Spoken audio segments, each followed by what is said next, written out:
welcome back. As you can see now, I've got the Mito on the ramp. What I'm going to be doing in this episode is fitting the front panel, radiator and the front crash bar, and we'll see what everything lines up. Right, carry on.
Right, I had a few problems fitting the AC radiator back on. Just had to struggle to get it through that hole and then back up there. But I know it needs replacing, but it's going to be my own car and I'm going to use it as it is for the time being. If it does leak, then I'll change it. But at the moment, all good, all fitting in right there. I'm only test fitting everything at the moment, so I've not done everything up tight. So right, on to the next part then.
Well, that's it then really.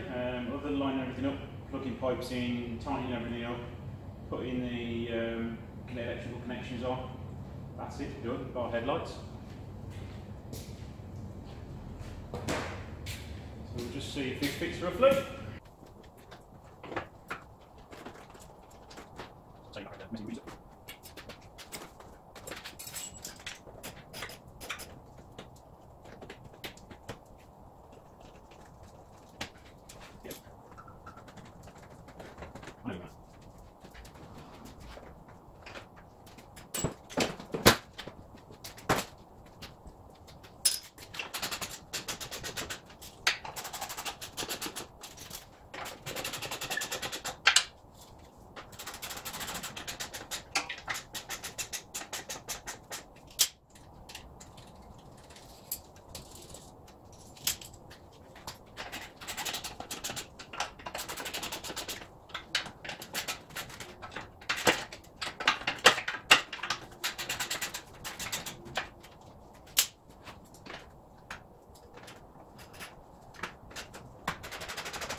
Okay,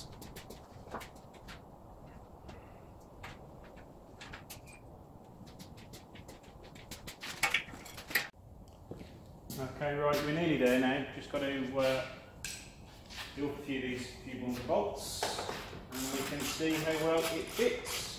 I had a problem with this headlight. One of the clips is broken on it, so I'm going to want to plastic weld that back together. Right, let's see how that goes. I'm assuming it's going to need more adjustment. Yeah, it's not too bad. Let's have a look. It's a little bit low there, so I want to close that gap up a little bit there if possible. The shut along there is fine. That's a little bit big there, so we'll see if the headlight will move over a bit more. I do need to get 2 new fixings for in here because nothing's holding them in. And here, yeah, again that's about right. And the bumper distance, it's a little bit low there, but that can be raised quite easily. And again, need the new clip in there. So there we go, not bad for a couple of hours work. And it does surprise me in this day and age why insurance companies write off cars like this, because they are so easy to put together. Right, thanks for watching.